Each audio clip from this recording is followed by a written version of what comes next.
A telegram lands like a closing door. Britain is running out of money, and the Eastern Mediterranean is about to lose its last external stabilizer. On the ground, Greece is not post-war rebuilding. It is a state trying to function while armed factions contest who gets to rule, while finances buckle, while violence spreads faster than legitimacy can be restored. Nearby, Turkey faces a different danger. Pressure that doesn't need tanks to succeed, only leverage over the straits and the patience to keep asking until someone blinks. And in Washington, a comfortable assumption starts to fail in real time. The idea that the United States can demobilize, go home, and let the old European powers manage the old strategic corridors. Because the old power is now admitting it can't. The United States is not being asked to send an army. It is being asked to replace a collapsing support beam with dollars, advisors, and a promise, fast enough to matter. The pivot is risky precisely because it is public. President Truman could have tried quiet diplomacy, limited relief, or internationalization through the United Nations. Instead, he chooses a louder mechanism, a speech to Congress that turns a regional rescue into a national doctrine. In that moment, containment stops being a theory in memos and becomes a declared American role, visible to allies, measurable by rivals, and hard to walk back once spoken. So, what exactly did Truman commit the United States to on March 12, 1947? And why did putting it in public language change the math for everyone watching? What was gained immediately?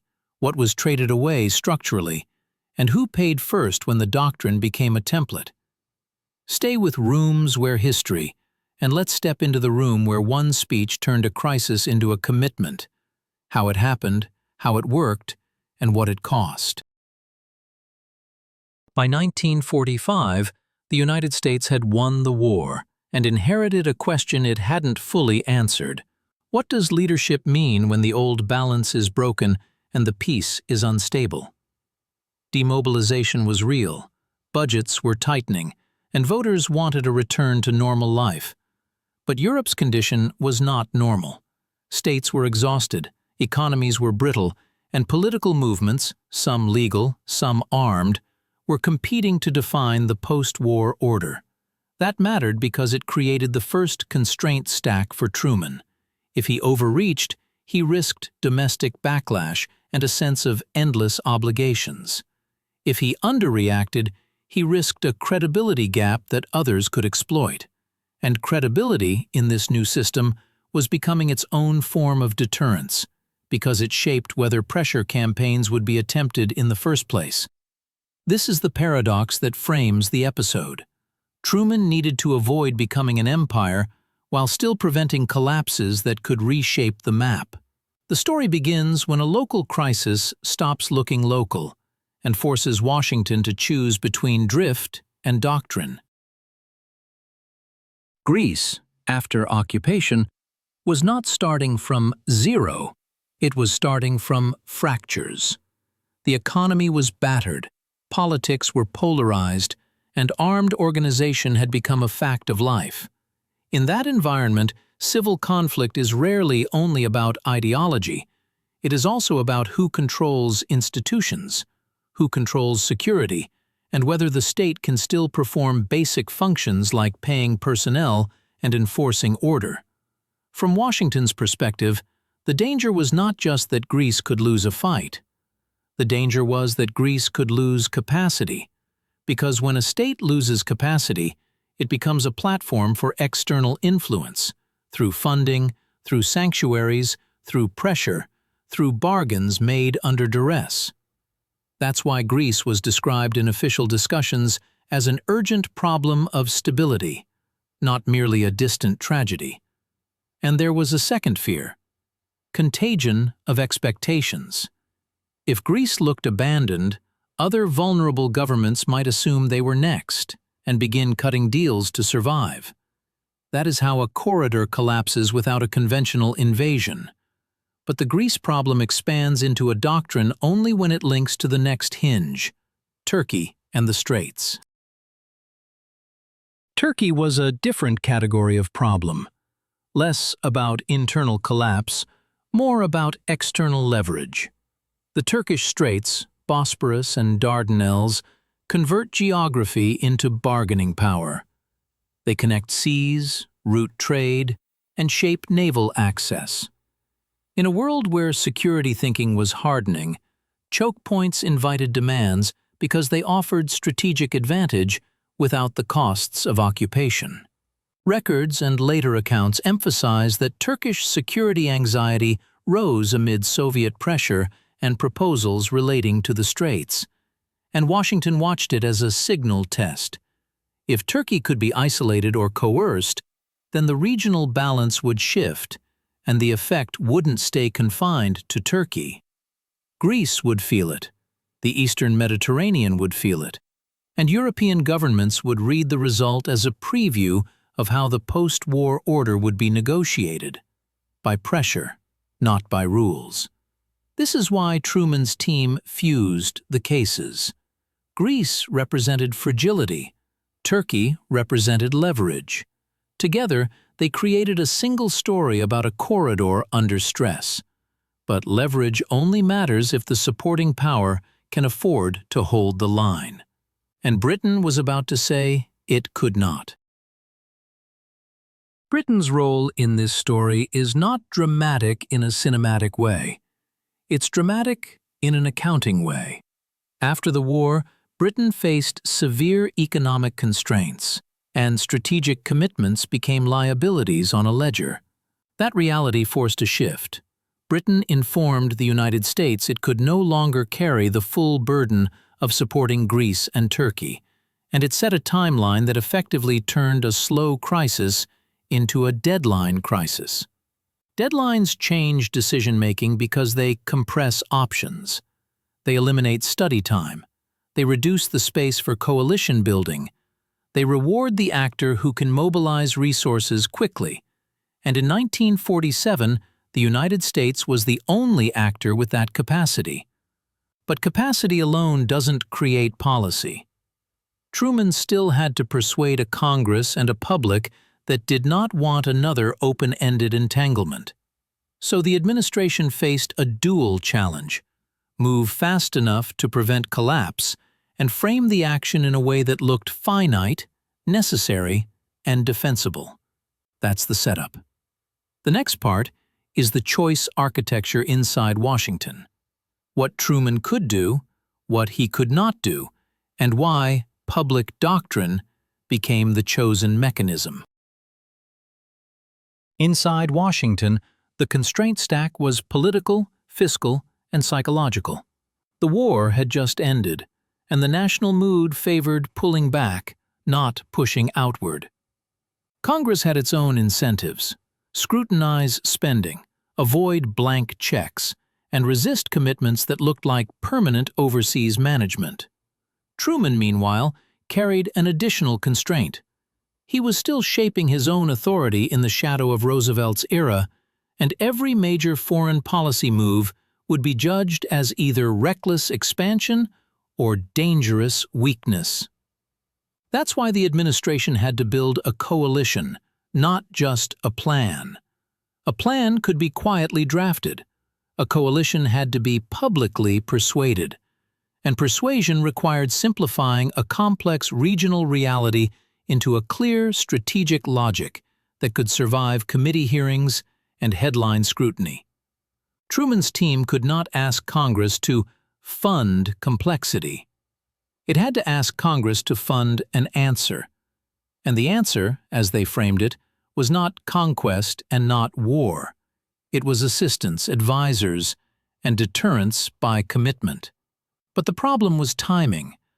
Britain's deadline meant the administration had weeks, not months, and weeks reward decisions that can be delivered in a single, forceful mechanism. That mechanism was a presidential address. The pressure spike arrives in black and white language. A State Department memorandum described receiving British notes that made the situation explicit. Britain could no longer continue the economic and military support it had been providing, and immediate aid would be required to prevent deterioration. This is where containment stops being theoretical. Until now, Washington could debate whether Soviet influence was best managed through long-term economic recovery, diplomatic firmness, or selective engagement. But a sudden vacuum doesn't wait for consensus. A vacuum is filled by whoever arrives first with money, weapons, or guarantees. So Truman's decision problem became brutally concrete. Either step in quickly enough to replace Britain, or accept that Greece and Turkey might have to accommodate pressure from outside. Because accommodation is what vulnerable states do when they feel alone. What made this moment especially dangerous was the chain reaction logic. If Greece falls into deeper instability, Turkey feels exposed. If Turkey feels exposed, the Straits question sharpens. If the Straits question sharpens, the wider balance shifts. That chain reaction might not be inevitable, but policy is often written for risks, not for certainties. And Truman now had to decide whether to treat this as a solvable emergency or a warning to disengage. He chose emergency, and he chose to make it public. To get action, Truman needed Congress. To get Congress, he needed a narrative that converted geography into urgency without sounding like panic. That's where Acheson's role becomes structurally important.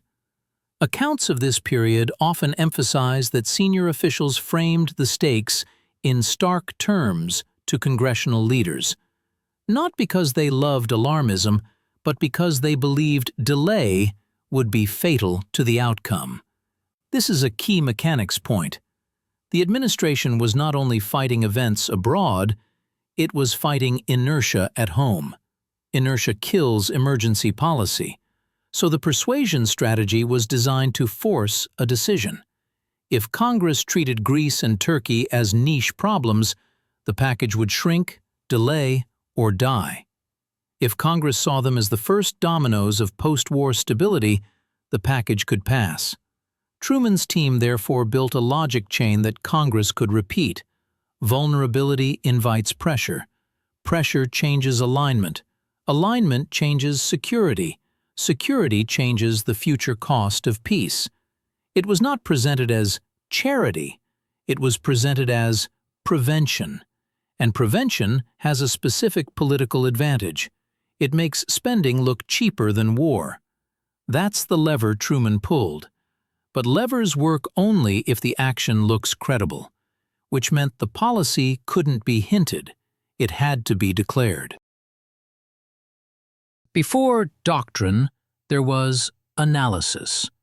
Kennan's containment thinking, circulating in official channels, described Soviet power as something to be managed through sustained resistance, patience, and strategic firmness.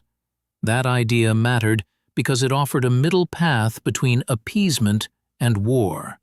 But it also had a limitation. Analysis does not fund itself.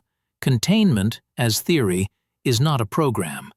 Programs require budget lines, missions, oversight, and public legitimacy. Truman's moment forced the translation. How do you turn a long-term strategic concept into a near-term action that Congress will authorize? This is where the story shifts from ideological labels to institutional mechanics. The administration had to decide what kind of assistance to provide, how to administer it, and how to claim success without promising miracles.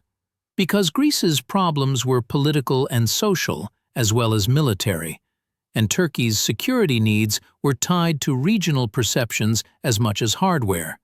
So Truman's team avoided the language of conquest and leaned on the language of support that could be framed as defensive, limited, and aligned with a broader post-war order.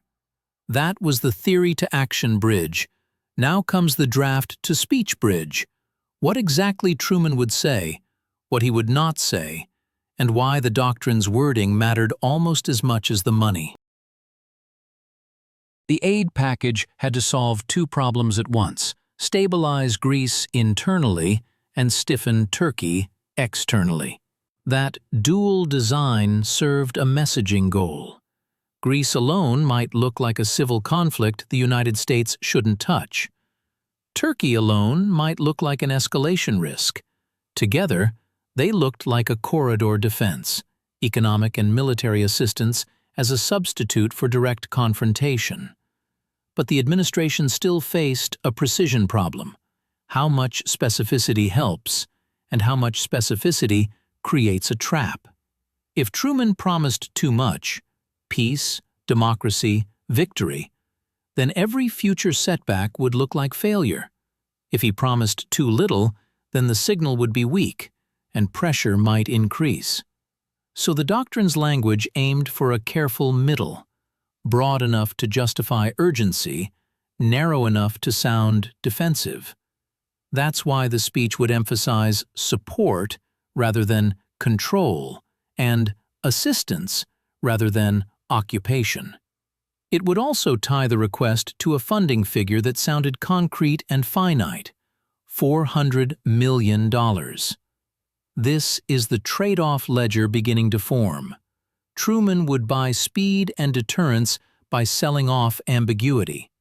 He would reduce the chance of immediate collapse by increasing the chance of future expectation. And expectation, once created, does not belong to the creator. It belongs to everyone who heard the promise. Which brings us to March 12, 1947, the moment the United States says it out loud. On March 12, 1947, Truman addressed Congress and asked for emergency aid to Greece and Turkey, military and economic, backed by the claim that the situation could not be allowed to slide without consequences. Official summaries of the speech and milestone documents describe the request plainly: $400 million and support for dispatching personnel and equipment to the region. The speech's structural move was as important as its content. Truman framed the decision as policy, not charity: support for free peoples resisting subjugation by armed minorities or outside pressures, a line preserved and widely cited in archival and educational materials. This is the exact moment containment becomes doctrine. Truman is not only requesting money, he is defining what the United States will be expected to do when vulnerable states are threatened. And once a president defines that role in front of Congress, the commitment becomes harder to reverse, because reversal is no longer just policy change, it is reputational admission. The benefits were immediate: speed, clarity, and a stronger deterrent signal.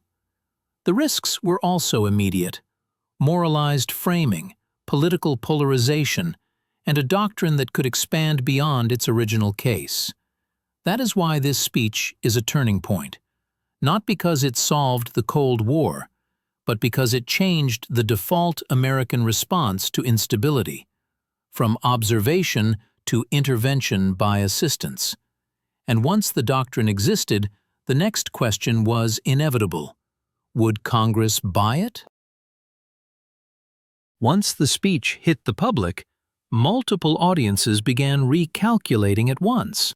Allies listened for a replacement of British capacity. Greece and Turkey listened for proof the United States would follow words with money and personnel. And Moscow listened for a shift in the boundary of acceptable pressure. This multi-audience dynamic is a hidden mechanism of doctrines. They are not aimed at one recipient. They are aimed at systems. Truman's message tried to stabilize a corridor, but it also signaled a broader American posture, an attempt to deter future coercion by making the expected response more predictable. Yet predictability has a cost. When the United States draws a line in public language, it creates a testable claim. Rivals can probe it. Partners can lean on it. Local actors can exploit it by presenting their internal conflicts as strategic emergencies. That is not cynicism, it's incentive. So even before Congress voted, the doctrine was already shaping behavior. That is one reason turning point decisions feel irreversible. The moment you announce them, the world starts moving around them. But the doctrine still had a vulnerability, one that could have collapsed the entire signal if it failed. Without congressional authorization, the speech would look like theater, and theater invites challenge. That's why the next phase was not overseas. It was inside committees, hearing rooms, and budget negotiations, where the doctrine either becomes funded reality or becomes an exposed bluff. Congressional approval is often summarized as inevitable, but it still had to be built. Skepticism existed. Concerns about setting a precedent, concerns about costs, concerns about being pulled into a civil conflict's moral and political complexity. Truman's team had to answer a core question that every legislature asks: what is the limiting principle? The limit they offered was procedural and financial, a specific figure, a specific set of recipient states, a defined mission concept, aid and advisory support, not war, and, crucially, a claim that inaction would be more expensive later. That framing is a classic emergency policy move. The cheapest path is the one that prevents collapse. In May 1947, Congress approved the aid package. But approval did not solve implementation. It created a new, quieter battlefield. Oversight, corruption risk, program design, coordination between diplomats and military advisors, and the constant question of whether money was buying stability or only buying time. This is where viewers often lose the story, because it becomes bureaucratic. But this episode is about how decisions become durable. Durability is built in paperwork, authorizations, missions, reporting, and institutional habits. So now the doctrine has funding. The next question is operational. How does the United States translate $400 million and a promise into outcomes in Athens and Ankara without owning their politics? The machinery of implementation mattered because it shaped what the doctrine truly was. In Greece, assistants had to combine money with oversight and advising. In practice, that meant building channels, how funds were distributed, what conditions were attached, what reporting existed, and how much autonomy local officials retained. This design contained a built-in tension. If oversight was too strong, the program looked like foreign control and provoked legitimacy problems. If oversight was too weak, funds could be wasted or captured, which would undermine both results and political support in Washington. Truman's team had to walk between those risks, because either failure would damage credibility. This is also where the decision-maker focus matters. Truman's key strategic bet wasn't simply aid helps, it was aid can substitute for direct confrontation. He was trying to buy a stable alignment without sending a combat army, and that required a particular kind of program, one that could strengthen state capacity fast enough to change incentives on the ground. So when people say the doctrine committed America, they often imagine troops. The real commitment began as administration, advisors, procurement, training pipelines, and reporting expectations that made the United States a stakeholder in outcomes. Stakeholders don't get to walk away easily. That's why the doctrine's long-term effect isn't only geopolitical, it's institutional. Once you build the machinery to intervene by assistance, the threshold for using it later drops. And the first test of that machinery came in Greece, where the crisis was messy, political, and violent. Exactly the type of environment where aid can succeed, but also where it can distort. Greece exposed the hardest truth about emergency assistance. Money cannot replace legitimacy, and training cannot instantly repair fractured politics. Even if aid improves capability, it can also intensify the conflict's incentives by raising the stakes for both sides. That's why doctrine-driven assistance carries a risk. It stabilizes the state's survival, but it can harden the fight over what the state becomes. From Truman's perspective, the objective was not to engineer a perfect political outcome.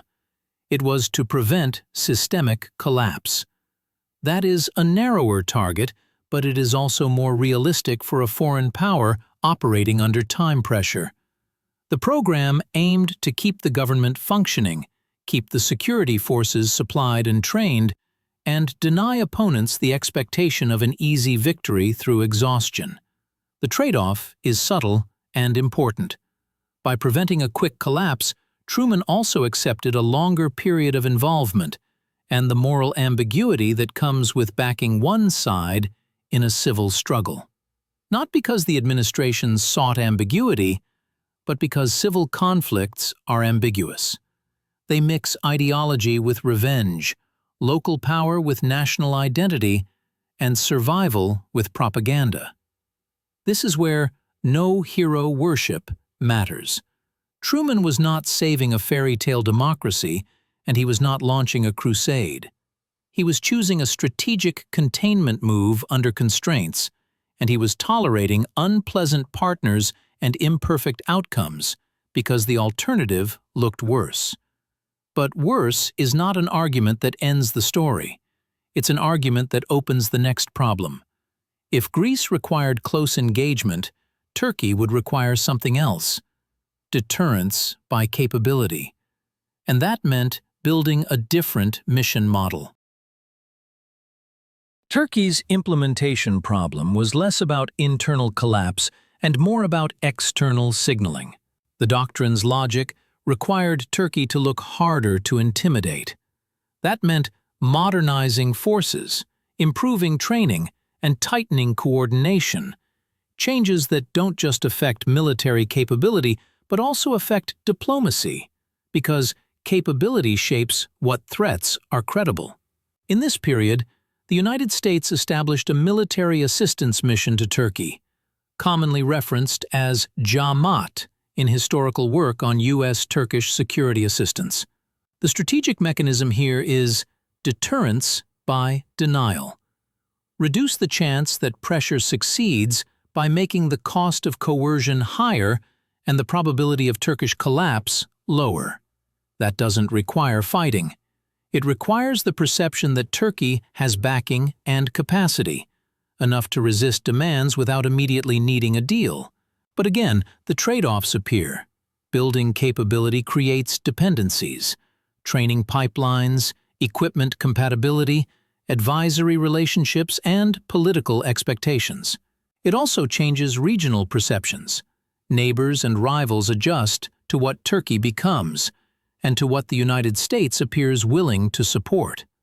So Truman's doctrine did not just send money.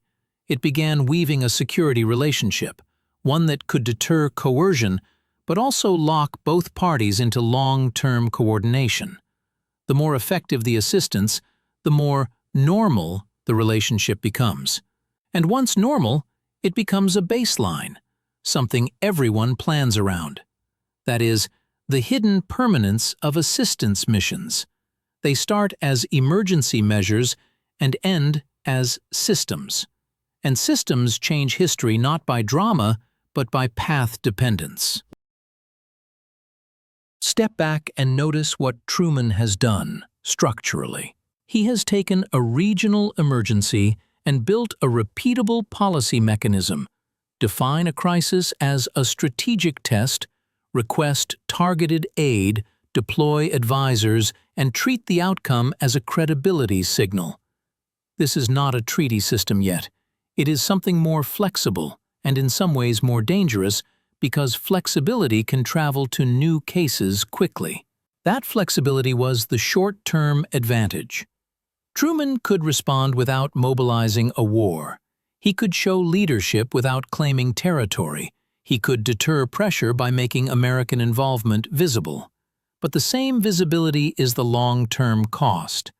Public doctrine turns foreign policy into a domestic narrative. Domestic narratives create incentives. Incentives create momentum. Momentum makes it harder for later leaders to say, "This case is different," even when it is.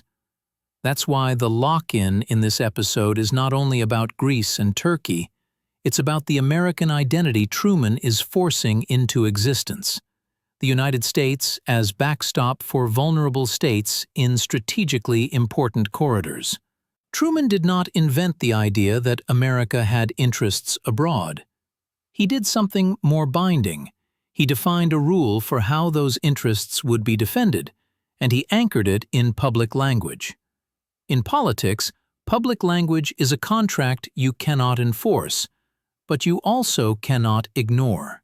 So the question becomes, once you create a doctrine, what must change inside the government to execute it repeatedly? The answer is institutional reorganization, and 1947 delivers exactly that. In 1947, the United States reorganized its national security apparatus in a way that made doctrine execution easier. The National Security Act of 1947 is widely described in official historical resources as a major reorganization, establishing bodies like the National Security Council and the Central Intelligence Agency and reshaping defense coordination. This matters for the Truman Doctrine because it converts ad hoc crisis response into a more permanent system of policy production. Doctrines thrive when governments can coordinate intelligence, diplomacy, and military planning quickly. The Act helped build that coordination as an institutional habit. And habits are the real engines of long-term policy. If Greece and Turkey required interagency cooperation, money, advisors, intelligence assessments, diplomatic messaging, then future cases would require it too. The more refined the coordination becomes, the more feasible intervention by assistance becomes. Here's the trade-off ledger in institutional form. Truman gained capacity to respond rapidly to global pressure points, but he also helped create a government structure oriented toward continuous global engagement. That structure can prevent surprises, but it can also normalize perpetual crisis posture. This is why a turning point often comes in pairs, a public commitment and an internal retooling. Truman's speech told the world what America intended. The reorganization helped the government do it again. And do it again is exactly what 1947 demanded, because Greece and Turkey were not isolated issues. They were early symptoms of a larger European emergency, economic collapse risk, and political radicalization risk. Truman's doctrine stabilized one corridor. The next move had to stabilize a continent's recovery system. That next move was economic, and it carried the doctrine's logic forward. Just months after the Truman Doctrine, the logic of prevention expands. In June 1947, Marshall delivered the Harvard speech that initiated what became known as the Marshall Plan, an economic recovery approach aimed at preventing collapse and instability across Western Europe. This is not the same program as Greece and Turkey, but the strategic mechanism rhymes. If economic desperation fuels political breakdown, then recovery spending becomes a security tool. Containment, in practice, becomes a blended instrument: money, institutions, advisors, and credibility. Now fast forward into 1948 and watch how the world tests the new American role. When the Berlin crisis escalated into blockade conditions and the airlift began, the United States again faced a credibility problem. Retreat would signal weakness. Action would deepen commitment. Official historical milestones describe the Berlin airlift as a major early Cold War episode, precisely because it demonstrated sustained resolve under pressure. This is the lock-in effect becoming visible. Greece and Turkey were not the end. They were the beginning of a posture where the United States repeatedly chooses action to preserve the system, because once the system begins to rely on American follow-through, withdrawal itself becomes destabilizing. So Truman's March speech is not just a speech. It's a precedent. And precedents create expectations that opponents and allies both learn to manipulate.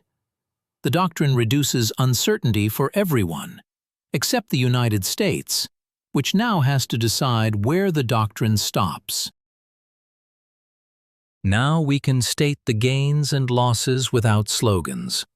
The Truman Doctrine achieved short-term stabilization. It replaced a collapsing British support role, funded and organized assistance quickly, and made American deterrent intent legible in a region where pressure was likely to grow. It also created a template that could be scaled, first to broader economic recovery, then to other crises, where the United States feared collapse would cascade. But it also introduced structural risks. Public doctrine language tends to moralize policy debates at home, even when leaders intend strategic calculation.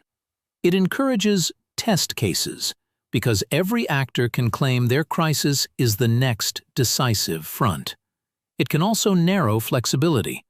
Once you define a policy as a universal principle, it becomes politically harder to make exceptions or to exit gracefully. And there is another trade-off that rarely gets discussed: local agency. Assistance can keep a state alive, but it can also distort local politics by rewarding factions that are best at attracting external support.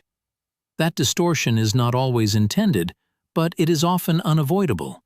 Truman chose this anyway because he judged the alternative as worse: a vacuum, a shift in alignment, and a credibility collapse early in a fragile post-war order. That is what makes this a turning point worth studying. It's not heroic. It's not clean. It's a constrained decision under deadline that buys one set of outcomes by accepting another set of constraints. Which leaves the final question: why couldn't it be walked back once the first check was written and the first advisors arrived? Because doctrines don't live in speeches. They live in expectations.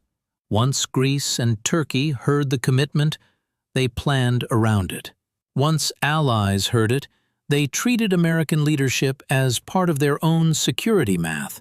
Once rivals heard it, they tested where the edges were, and once Congress funded it, the U.S. government built a machine to deliver it.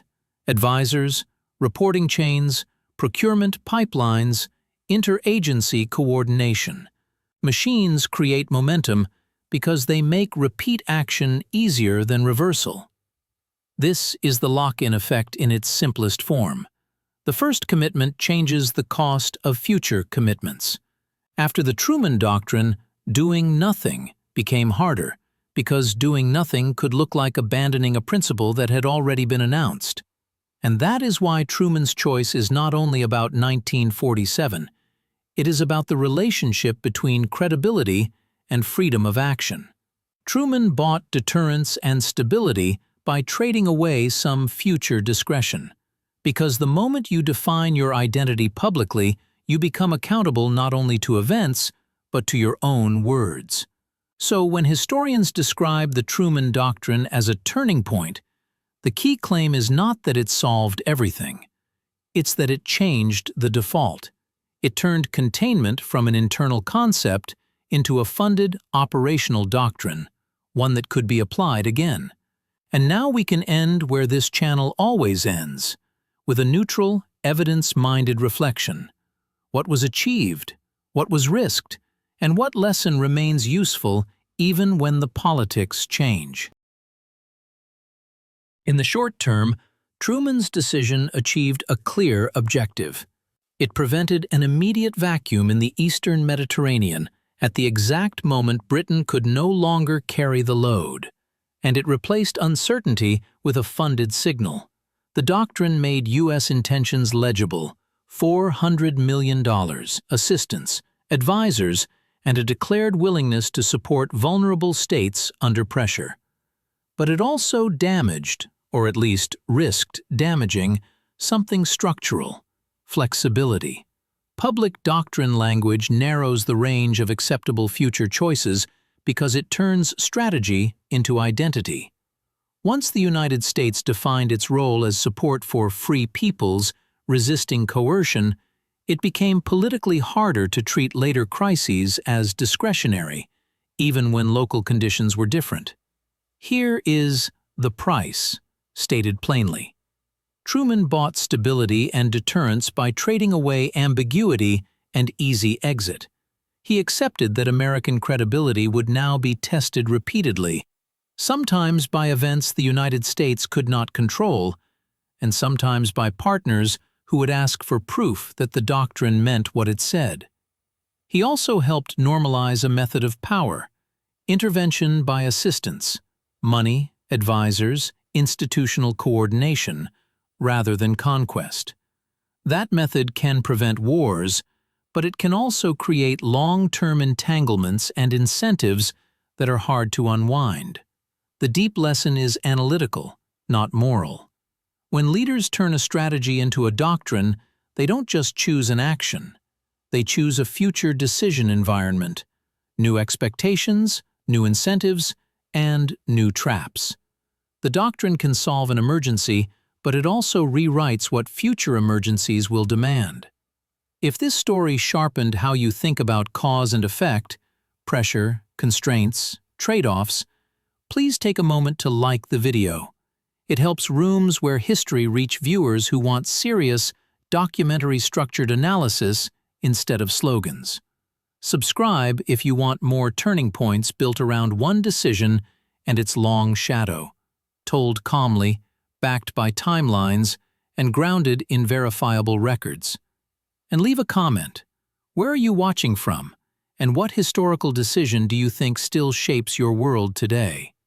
This community spans continents and generations, people who care about how outcomes are made, not just how they're remembered. Thank you for watching, and thank you for supporting a channel that treats history as mechanism, not theater.